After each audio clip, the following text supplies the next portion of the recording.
Emmanuel Macron a fait un remarquable discours hier, dimanche, et il a célébré Jeanne d'Arc en l'actualisant, la modernisant, et c'était de bonne guerre. Les propos éblouissants qu'il a pu tenir résultaient à l'évidence d'une très longue réflexion, d'une intense préparation. Il avait d'ailleurs un discours devant lui. Essayons d'imaginer ce qu'aurait donné le même ministre sortant de sa tête brillante, un discours spontané et libre, exactement avec les mêmes formulations, mais simplement préparé de manière rigide et contrainte dans son cerveau avant même de les prononcer.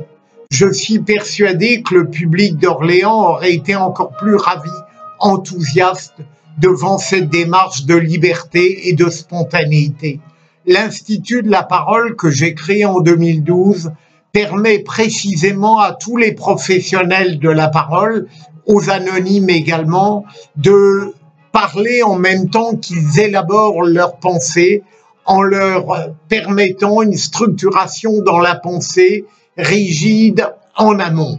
Autrement dit, cet exercice qu'on ne sait plus faire aujourd'hui dans l'espace public ou dans la quotidienneté, eh bien, est fondamental pour restaurer la passion de la parole et faire que celle-ci soit proférée en n'ennuyant jamais. Et cela est fondamental pour les chefs d'entreprise, les avocats, les magistrats, les journalistes, les politiques, tous ceux que la parole passionne et qui parfois ne sont pas à la hauteur de celle-ci.